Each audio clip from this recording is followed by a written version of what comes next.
Assalomu alaykum hammaga. Bugun bizda Trailblazer 70 ming kilometr yurgan. Hali oldi razdatga, orqa razdatga, korobka moy hech narsasi almashmagan ekan. Hammasini almashtirib bir ko'rsatib beraman. Avtomatik korobka moyiga tushish uchun birinchi o'chirtda gulshiterga yechib olish kerak. Gulshiterni sekin-sekin qotgan joylardan yechib olamiz. Rezinkalarni chiqarib olamiz. O'zimizga to'g'ri qilib olamiz. Yechish uchun mos qilib olamiz. Keyin paddon boltdan yechishdan boshladik. Paddon bolti sekin-sekin bir chekkadan yechib chiqiladi. Ozgina gulshiteri yaqin joylashganligi uchun ozgina qiyinchilik bo'ladi. Keyin yechib olinadi. Mana bilan biz yechib oldik. Bu yerda filtr ham borligi uchun ozgina ehtiyot qilib chiqaraverasizlar. Mana filtr turadi. Mana moyi ahvoli juda ham yomon bo'lib ketgan 70 mingda. Mana strushka qilib tashlaydi, bo'liti bo'ladi. Paddon bo'litda strushka. Paddonni tozalanadi, yaxshilab benzin bilan yuvib tashlash kerak. Havo o'radan joyi bor bo'ladi ham обязательно. Mana shu bo'litdan 11 bo'litdan chiqarib yaxshilab havo o'riladi.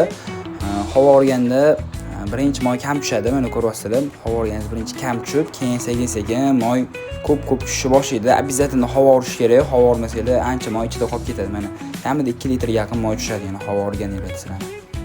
Paddon toza bo'ldi. Endi moylarni havo urib bo'ldik, hamma moylarni tushirib bo'ldik. Sekin paddonni joyiga qo'yamiz. Joyiga qo'yotgandan filtrga ehtiyot bo'lasizlar, filtrni sindirib olmasdan ehtiyot qilib qo'yiladi.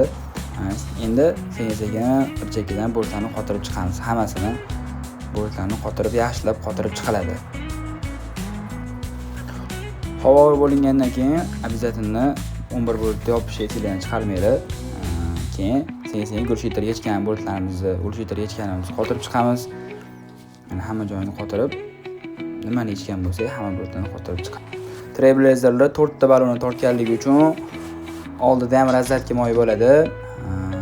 Mana shu moyini hozir 70 mingda mana ahvoli mana bu ahvolda bo'lib ketganini ko'rasizlar. Mana moyga qaranglar, vashim qorayib ketadi. O'zi 1 litrga moy ketadi. Avtomatik korobka moyini almashtirib qo'yish kerak. Mana bunaqa bo'libdi. Strushka qilib tashlaydi buni ham. Moy qo'yamiz. 70-90 moy qo'yishni tavsiya berardik. Aynan razatkalar uchun GL5 mo'ljallangan GL4 yoki GL5 moyini qo'ysangiz bo'ladi. Biz 1 litr moy o'zimizdan shprisimizda qo'yaveramiz. Mana shunaqa shpris kerak bo'lsa, murojaat qilsangiz bo'ladi. O'zimizda sotuvda bor. Bularda o'rtada ham razatkasi bo'ladi.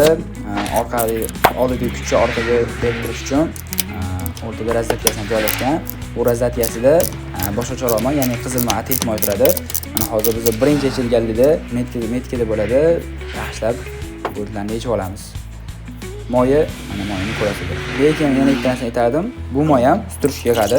Strushka bo'litini ko'rsatamiz bergan. Mana qizil moy. Ateş moy turadi. Moy rangi shu qorayishga boshlagan, mana strushka. Ko'rasizlar, strushka yig'ishga boshlagan. Bu moyni ham ateş moy qo'yib yuboramiz. Kimga kerak bo'lsa, murojaat qilsangiz bo'ladi.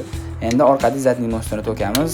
Zadniy mosti ham o'zi ham bitta matizdek kelsa kerak. Ana moylari yomon bo'lib ketgan. Buni moyi vashing yomon bo'lib ketibdi. Zadniy mostda ovoz chiqib qoladi. Biroz agar damazdada burada ovoz chiqmaydi, lekin almashtirib qo'yish kerak. Zadniy most ichga ketib qolmasligi uchun. Mana strushka bo'litlari yig'ib olgan. Bunga ham moy qo'yamiz.